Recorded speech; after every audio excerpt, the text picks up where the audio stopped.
ṣẹlẹ̀ o ẹ̀yin èèyàn mi apple ṣẹlẹ̀ tó o bá ń gbọ́ middle belt is not north. Ó yẹn nìyẹn. Middle Belt Elders Forum rejects joint northern security framework with North, cites terrorist sympathy among core northern governors and groups. Òun ló ń gbọ́ yẹn kí n tútù ká. Middle Belt Elders Forum rejects joint northern security framework with North. Àwọn ará North. Cites terrorist sympathy among core northern governors and groups. Àwọn Middle Belt people tá à ń pè ní South àbí? Ṣẹ́yìn ni okay àwọn ni wọ́n ti yarí báyìí o wọ́n ní níbi tí ọ̀rọ̀ Nàìjíríà dúró nísìn ẹlẹ́yà kó dẹ́yẹ ẹ̀mọ́ kí tribe kan dára wọn mọ̀ ọ̀rọ̀ gbọ́n mi sí omi òtó ẹ má kà wá mọ́ náà tì mọ́ àwọn kì í ṣe nọ́dánà àwọn òun ṣe Àrẹwà kó ní kálukú ṣe state police tiẹ̀ lọ́tọ̀ọ̀tọ̀ ó ti di woro sí woro jọ tẹ̀lé mi kó wá gbọ́ fúnra ẹ. The Middle Belt Elders Forum have rejected the coalition of northern security being proposed by the northern governors. They said they don't want to be among the coalition because northern governors have sympathy when it comes to terrorists. Say they are being sympathetic with these terrorists. And the Middle Belt don't want to associate themselves with this Arewa that they want to form their own security outfits because President Tinubu told them that every region should form their own security outfits to combat terrorism. So these northern governors have now come together and wants to drag the Middle Belt with them, that they are all north, that they should form a single security outfit. But the Middle Belt Elders Forum are rejecting it. They said they will not join. If go and form your own. Because if we join you people now, you will start being sympathetic with all these terrorists. And when you look at this situation of terrorism in Nigeria, in the northern areas, majority of this problem is being caused by the core northerners and governors. They are being sympathetic with these terrorists. They are also playing religion also with these terrorists. That is why these terrorists is springing up every day in the north. Now, this is what President Tinubu is trying to achieve. North will be isolated. Arewa will be isolated. Because now, if each region form their own security outfit, there will be no mercy for bandits. This sympathetism that these northerners are having that wants to generalize the whole northern area, it will no longer take place in Middle Belt, like the Benue. This game that President Tinubu is playing is trying to isolate this Arewa group and isolate the north. And this is a call for the northern governors to wake up and stop being sympathetic with this terrorism. They are playing politics and religion with terrorism. Arewa should forget that Middle Belt is not north. Middle Belt is not north. Don't drag them along with you people. Go and form your own. I have said my own. Oh. Middle Belt is not north. Oh, funny ni. Middle Belt is not north. Tẹ́ṣọ́ ọmọ jàre brother mi, ọ̀rọ̀ yẹn ti dojúrú o. Àní regional ni bàbá Tinubu fẹ́ gbé sílẹ̀, a dẹ̀ ti ń rí ipa ẹ̀ báyìí. Lórí ọ̀rọ̀ state police àti some other things tí wọ́n náà ti ń rí, ó dà pé bí ìrìn àjò yẹn ibi tó ti fẹ́ bẹ̀rẹ̀ nìyẹn pé ká ti bí pẹlẹbẹ mọ́ọ̀lẹ̀ jẹ. Àwọn Middle Belt yarí tán ni pátápátá o. Middle Belt is not north o. Middle Belt Forum opposes regionalism under one north, says ACF serves only Hausa and Fulani interest. Àwọn Middle Belt ti yarí tán pátápátá. Wọ́n láwọn ò fẹ́ ní kankan bá àwọn northerner ṣe mọ́sẹ̀. Wọ́n ní terrorist lẹ́yìn one north. Can you imagine? So, one north ilẹ̀ ń jẹ́ látijọ́ ẹ̀. One north, one Nigeria. So northern part of Nigeria is a country on its own already. Then Talewan full. Nígbà tó ti di one north, one Nigeria. So we have two countries in one country. Is that what they are trying to say? Nísìnyí àwọn àṣírí tí wọ́n tú. Ọlọ́run ní jẹ́ kẹ́ni tó gọ̀ kó gbọ́n o. Ẹ̀yin yìí ẹ ti ní country as a north. Ẹ̀dẹ̀ gbèsè abẹ́ ni one Nigeria. No wonder tí those sọ́tà ṣe máa padà to every given opportunity. Wàá máa gbọ́ one Nigeria is not negotiable. Kò sí èèyàn tó kọ orin yẹn tó àwọn northern part of Nigeria. One Nigeria is not negotiable. One Nigeria is not negotiable. One Nigeria is not negotiable. Okay, what have the northerners contributed positively towards that one Nigeria that is not negotiable? Terrorism. Terrorism. Terrorism. Terrorism is what the northern leaders, elders, sultan, emir, senator, minister, governor has contributed towards one Nigeria. Yet, they are the ones singing, one Nigeria is not negotiable. Under one north. Yorùbá ẹjẹ́ àgbọ̀n. Ẹjẹ́ àgbọ̀n. Ẹ wo bá ṣìírí ṣe ń tú. Ó dàbẹ̀ ni pé kó sọ wípé one south. Ká wá pè ní one south. Ṣé Southerner, ẹ̀yin leaders and elders Southerner, can you also come together and say one south? Rí wípé jìnnìjìnnì á tún bá wọn. Gbogbo nǹkan tí àwọn northern leaders and elders máa ṣe fún every other part of Nigeria. Tó máa accept lọ́wọ́ wọn. Tẹ́ ẹ bá mú 1% tẹ́ fi run wọn ní mú lásán pé ẹ kàn smell ẹ̀ lásán, wọ́n máa ya wèrè sí ìgboro ni. Lẹ́nu ọjọ́ wo sọ́jọ́ wo ni gọ́ọ̀mẹ̀ntì ti Buhari ṣẹ̀ kúrò ńbẹ̀. Kò tí ì pé 4 years tí gọ́ọ̀mẹ̀ntì kúrò lọ́wọ́ wọn. Power, ẹ wo bó ṣe di wèrè sí ìgboro. Tó da àwọn terrorists ọmọ wọn sí ìgboro kó máa terrorize everybody. This is the only thing northern leaders and elders knows how to do, and this is the only contribution they have for one Nigeria. That is not negotiable to them. Àwọn middle belt ti bójú wọn jẹ́ báyìí. Wọ́n ní middle belt forum opposes regionalism under one north. Wọ́n oppose regionalism wípé for the whole Nigeria, but tí bàbá Tinubu tẹ́ bá fẹ́ ṣe regionalism tẹ́ fẹ́ bẹ̀rẹ̀ kíní ìsánsán, wọ́n ní ẹ má kó wọn papọ̀ pẹ̀lú north.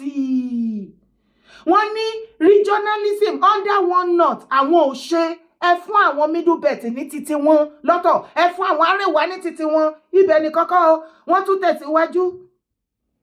Wọ́n ní Middle Belt Elders Forum rejects joint northern security framework with North, cites terrorist sympathy among core northern governors and group. Olongbe Ekitutuka. Middle Belt Elders Forum rejects joint northern security framework with North, cites terrorist sympathy among core northern governors and group. Àwọn Middle Belt yóò fi ṣeré o, Baba Tinubu, please. Ẹ bá wa dá sí wọn, ẹ ṣàánú wọn, ẹ yọ wọn kúrò lábẹ́ àwọn terrorist northern part of Nigeria. Kò anybody tó fẹ́ bá wọn ṣe mọ́. Everybody, the whole wide world ti mọ̀ pé tó bá ti rí everybody wọn, the governor from the north, the senator, the past ex-head of state, their sultan, their emir, they are all terrorists. Sálàfẹ́mi ẹ, Baba Tinubu ẹ ṣàánú àwọn middle belt people. Wọ́n láwọn ò gba regionalism kẹ́kọ́ wọn papọ̀, ẹ fún wọn lọ́tọ̀. Wọ́n tún wá jẹ́ kó yé wa wípé àwọn northern, àwọn Arewa, àwọn sultan wọ́n ti sáré ṣe wọ́n ti ṣe meeting. Ṣé mo pé Baba Tinubu ní state police tí wọ́n fẹ́ mú sílẹ̀ yìí, tá fẹ́ bẹ̀rẹ̀ yìí, kí gbogbo state pátápátá gbogbo region kí wọ́n ní uniform outfit tiwọn. Kí ọmọ má dàpọ̀ ní wọ́ọ̀dù ni o, ṣé mo pé kò sẹ́nibọ̀dì tó fẹ́ bá wọn ṣe mọ́ àti mọ̀ pé terrorist ni wọ́n o. Mo dẹ̀ rò pé the best option ni Baba Tinubu múlẹ̀ yẹn, ọmọ olódòdẹ. Ẹ má jẹ́ kó ọmọ dàpọ̀ ní ward. Òun ni àwọn middle belt tán wá sọ wípé láéláé middle belt for elders forum wọ́n ti sáré ṣe meeting pápápá, wọ́n foríkorí, wọ́n fi kùlùkù, wọ́n fi oríkorí, wọ́n ṣẹ̀sì ara wọn, wọ́n tún kiss ìpè kíni láéláé ẹ̀yin north ẹ lọ ṣe outfit tiyín, àwọn ò bá yín ṣe the same state police outfit torí a mọ̀ wípé gbogbo governor north terrorist ni wọ́n máa ń pádọ̀ terrorist ọmọ wọn ni. Àwa ò dẹ̀ fẹ́ yẹn lọ́dọ̀ wa, ẹ má kó ràn wá. Ṣé ráyé? Ṣé ti rí bó ṣe ń lọ? Ṣé rí wípé ó dẹ̀ pé ibi tá a fẹ́ gbé obì sí, obì máa ń lalẹ̀ wù ń bẹ́ẹ̀ fún ẹni tí ìrìn àjò yìí bá yé tó dẹ̀ fẹ́ gbọ́ òtítọ́.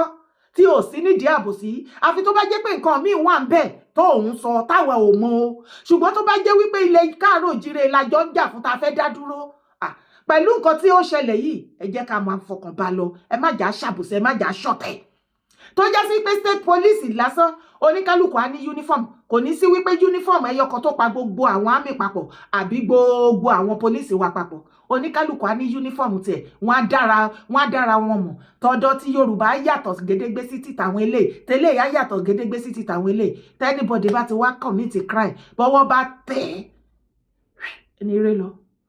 Ó ti wọ second reading bẹ́ẹ̀ ní house wọ́n ní ẹni kidnapper ẹni terrorist tọ́wọ́ bá mú ọkọ̀ kidnapping náà síbẹ̀ àbí informant ó lọ jẹ́ informant àbọ̀ lọ́mọ ẹ mọ́ wọn lásán death penalty. Ibẹ̀ ni kankan là ń la ẹgbà mi ẹran bá mà ti fi ṣu ọba jẹ èwo nínú yín lẹ bá wa ti tọwọ́ lébọ̀ fún àwọn Fúlàní torí tí àwọn bá ti pọ̀ tọwọ́ lébọ̀ ni Fúlàní lọ ń rèdì Fúlàní Gaa community ní Èkìtì ní Ìkọ̀lé ní àná òde yìí ní aago 6 ìrọ̀lẹ́ sí aago 7 Fúlàní máa lọ sí Gaa Fúlàní o wọ́n máa lọ terrorize wọn bẹ́ẹ̀ o wọ́n ṣàgbà wọn padà èmi wá wò wípé ẹran ọba ló fi ṣe ọba jẹ àbí kí lẹ ní mo wí ẹ jẹ́ àwa wo fídíò. Dádì wa Sunday Igboho aláyé ẹ jáde tán aláyé ẹ bá wọn pípù ìjànú afẹ́fẹ́ kẹ̀kan máa gé wọn lórí lọ fẹ́u nú afẹ́fẹ́ ṣé kò sógun yẹn lẹ̀ Yorùbá ni. Dádì wa Sunday Igboho ẹ jáde tán ẹ wọnú afẹ́fẹ́ ẹ bá wọn pípù ìjànú afẹ́fẹ́ ẹ má béèrè permission lọ́wọ́ anybody ẹ jáde tán ẹ bá wọn jànú afẹ́fẹ́ kẹ̀kan máa gé wọn lórí lọ fẹ́u tílẹ̀ bá mọ́ kádẹ́ bá ó kú àwọn Banditry lọ rẹpẹtẹ ṣé kò sí yẹn lóyìí kò sí yẹn nílẹ̀ Yorùbá ni ọmọ ekere ìlú mọ́ àgbàlagbà ìlú mẹ́pẹ́ dúró dédé pẹ́ lógún náà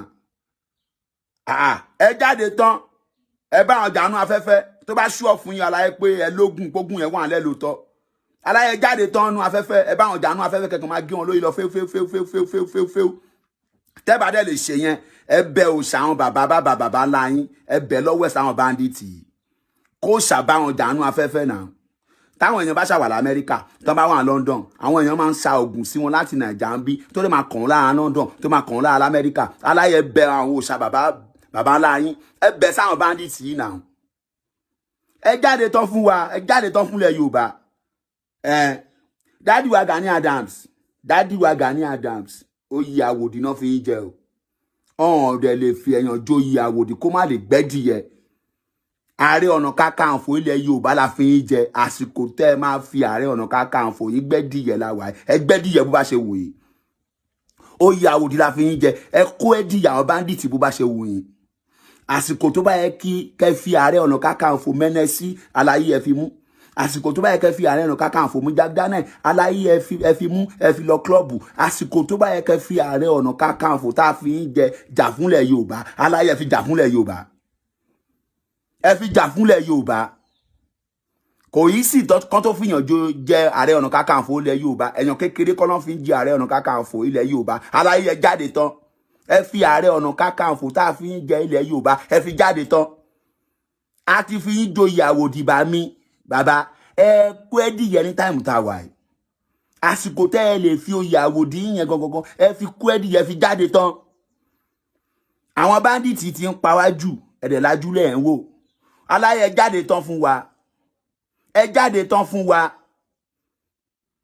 ọ̀pá wà lọ́wọ́ yín náà sọ́pàá tó wà lọ́wọ́ yín ó lè dẹ wọn ni ẹnà sáwọn Banditry kẹjẹ wọn gbẹ náà ṣé kò sógun mọ́lẹ̀ Yorùbá ni ẹ jáde tán fún wa ẹjọ́ tó yọ Ọlọ́run o ọdún títí ń bọ̀ o àwọn Banditry tí wọ́n máa kó wa àwọn máa ẹni tó fẹ́ travel sí ó lè travel ẹ̀ẹ́dẹ̀ jáde tán fún wa ẹjọ́ tó yọ Ọlọ́run ẹ jáde tán fún wa o. Mo see how bandits go army. See how bandits kidnap army. Jesus. See bandits. See the whole army like a ordinary civilian. Jesus. Bandits kidnap army. No even fire. No even fire. They catch them. Ẹ̀wọ́ nínú yín lẹ ti ọwọ́ ilé bọ́kíní tá à ń wí. Ẹ jẹ́ ó máa lọ bẹ́ẹ̀.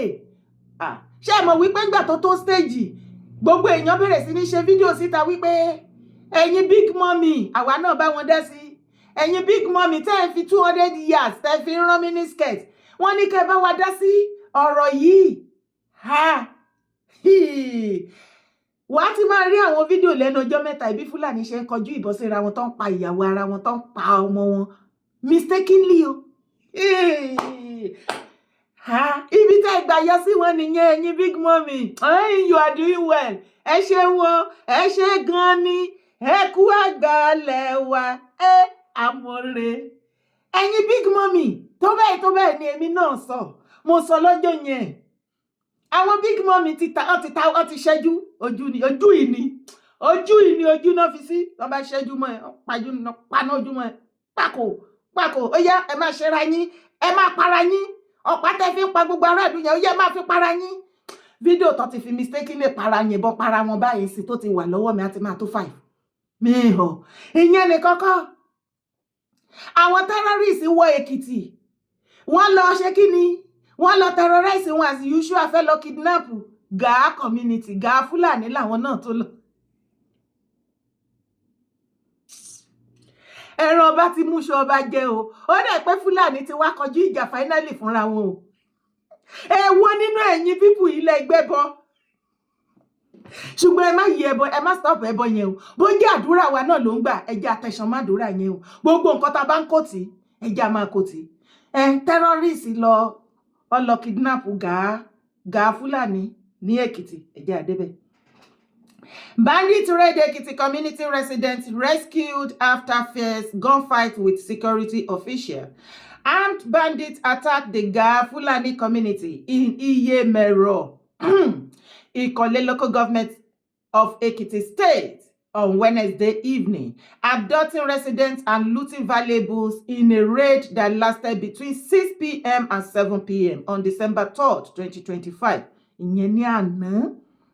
Residents said the attackers stormed homes and took phones, ATM cards, cash, clothing, shoes, bags, jewelry, and wristwatch.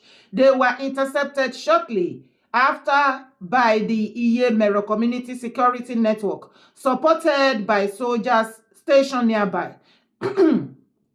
Triggering a prolonged gunshot across the forest, linking Ekiti, Kwara, and Kogi. Ṣé ti rí wípé wọ́n ti wọ ilẹ̀ Káàárọ̀ Oòjíire, wọ́n ti penetrate láti Kogi àti Kwara. Kogi àti Kwara wọ́n ti gbàbọ̀dè fún wa báyìí. Ẹ jọ̀ọ́ ṣá ní bọ́dà ta lè ti pa ta lè shut down. Kò ṣeé ṣe. Àwọn èèyàn wá ṣèpọ̀ ní Kwara. Ẹ̀yin náà ẹ máa rí situation. Ẹ gbà mí ẹ rà mí kalẹ̀ ẹ gbà wá o. Fúlàní terrorists lọ réèdì Fúlàní Gaa community ní Èkìtì ní Ìkọ̀lé. Ẹ ṣe fi wọ́n sílẹ̀ kẹrin ọba fi ṣú ọba jẹ na kọ́sítọ́mà dáadáa ni. Ìgbà tó ti jẹ́ wípé àwọn ará wọn lẹ kọjú wọn síra wọn yẹn ṣé yẹn wà bẹ́tà ni. Ẹ wá jẹ́ àsọ̀rọ̀ nípa brọ́dà wa yìí. Brọ́dà mi jọ nítorí Ọlọ́run. Ṣé bọ́kùnrin nìwọ náà nàgbọ̀nàgbọ̀n ṣánṣán? Àbẹ́yìn ò rí ni. Èèó ọkùnrin ó níyàwó lé ó lọ́mọ o. Ó níyàwó lé ó lọ́mọ o. Tó bá wá ń pe ọkùnrin irú bọ̀bọ́ yìí náà bọ́ síta lóhùn ọkùnrin òkun irin kankan. Àbẹ́yìn ò máa gbọ́rọ̀ burúkú lẹ́nu ẹyẹ. Tí Ìgbòho bá ṣì lóògùn kó ti ibi tó wà ní Germany kó máa bọ̀ kó wá sí kí ọ̀yìn Nàìjíríà wá wọ̀. Ìwọ ò ṣe gba tinú ògiri wá bá nínú bí ní Germany bí. Alẹ́ máa ń sọ̀rọ̀ bẹ́ẹ̀ ni pé orí yín ti dàrú. Ẹ máa ń sọ̀rọ̀ bẹ́ẹ̀ ni pé inú yín ti pò. Ẹ kì í mọ̀ nǹkan tí wọn kì í sọ ní àsìkò kan. Ṣé ọ̀rọ̀ tó ṣẹlẹ̀ sí ó dàbí yẹ̀yẹ́ lójú títì ẹ? You see your life? Ẹ má wọrí gbogbo yín ẹ máa sùn kẹ́ máa lọ patí. Ẹ máa lọ sí patí. Bẹ́ẹ̀ tí máa ṣọ ẹgbẹ́jọdá kẹ́ máa mú fìlà. Bẹ́ẹ̀ tí kúrò nínú patí kan kẹ́ máa wọ́ sínú ìkejì. Ẹ máa dúró dé Ìgbòho tó ń bọ̀ wá fẹ̀mí ẹ̀ rescue yín. Ọmọ ọlọ́mọ náà rán níṣẹ́ dé torutoru. Ìgbà tí wọ́n bọ̀ sí ilé ẹ̀ fídíò mélòó ló ṣe àti iye ọdún tí tó ti ń lé kiri kò ń ṣẹnu ọjọ́ mẹ́ta ìlú ní pé kọ́fírí Ìgbòho òun nìkan lẹ́kùn Fúlàní òun ni kó wá fàyàrọ́ fún yín ẹ̀yìn á lè máa lọ pàtí ẹ̀ lè nọpá ẹ̀ máa nọ club ẹ̀ máa ṣe fàájì ẹ̀ ṣe oríṣiríṣi Ìgbòho yẹn ló dágun yín ẹ wá wọ̀. Ìwọ ò ń ṣọkùnrin tó ò bá ṣọkùnrin torí o ti jẹ́ ká mọ̀ pé ìró ló wà nídìí ẹ̀ jọ̀ọ́ ṣé dádì tí wà láyé ó dẹ̀ yìí máa láwọn ẹ̀gbọ́n ọkùnrin o àbí bẹ́yà àbúrò nínú fámìlì yan ọkùnrin ṣòṣì dànù kí ló dé tó kó gbogbo wọn síta onítọ̀ọ̀gùn bá ṣì wà dẹ́dẹ́ forbid you àbí wò ń ṣọmọ Yorùbá àbọ̀ kì í tọ́jú bọlé bí ẹran núrù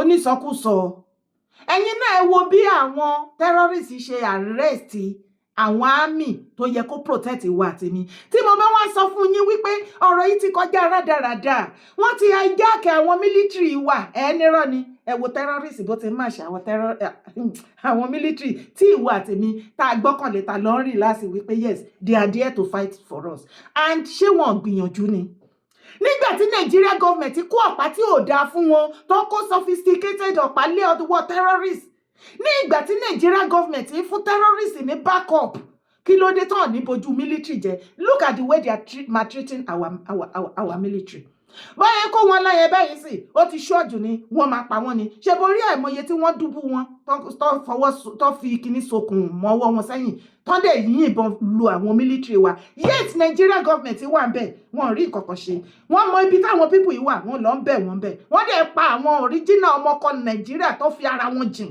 fún ètò ààbò ilẹ̀ Nàìjíríà wọ́n dẹ̀ pa wọ́n lójú yín ẹ̀ẹ́dẹ̀ rí ìkọ̀kọ̀ ṣe they will even gọ́ọ̀mẹ̀ntì ò ní compensate ìyàwó wọn àtàwọn ọmọ wọn o àbí family wọn o. Ẹwà wítan ni wọ́n fẹ́ recruit go and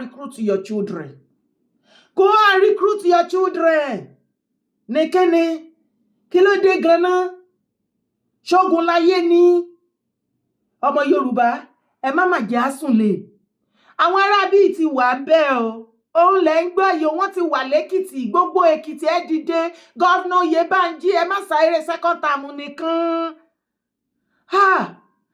gọ́vnà Jídé Sanwó-Olú ẹgbẹ́ security tó tẹ́ẹ̀tì dìde gbogbo ẹ̀yin gọ́vnà ilẹ̀ Káàárọ̀ Oòjíire wọ́n ní ká ẹgbẹ́ àwọn security dìde ká ẹ lọ sí gbogbo Sábó ká ẹ lọ flush ibẹ̀ gbogbo Kára for now láti ṣe títí wọ January wọ next year torí any moment from now wọ́n anything ló lè ṣẹlẹ̀ ẹ dẹ̀ mọ̀ pé festive period la wà ṣé ẹ wá fẹ́ dúró kí wàhálà yẹn ṣẹlẹ̀ kẹ́ tó wá ṣe press release because ó ṣèpè press release fẹ́yìn gọ́vnà wa ìgbà yẹn lẹ máa promise lẹ máa sọ̀rọ̀ tẹ máa játọ́ lẹ́nu nǹkan tẹ́ ní ṣe ìgbà yẹn lẹ máa àṣù àwọn aráàlú ẹ má wọrí àwọn tó wá pa yín yẹn wọ́n máa arrest wọ́n máa bring wọn to book irọ́ ni o ṣó ti lélẹ̀ tó ṣẹlẹ̀ tán rí wọn mú ni bó ti rí wọn mú àwọn fúnra wọn náà máa pe àwọn ọlọ́pàá pé kán fi wọ́n sílẹ̀ kan máa bá ti wọn lọ ẹ̀yin tó palẹ̀ kàn kú dànù ẹ jẹ́ ká jọ pariwo lé gọ́vnà lórí pariwo lé gọ́vnà ẹ tó o bá súnmọ́ wọn máa fi mẹ́sẹ̀jì ránṣẹ́ sí wọn we need a tight security fún ètò ààbò ẹ̀mí àti dúkìá àwọn èèyàn wa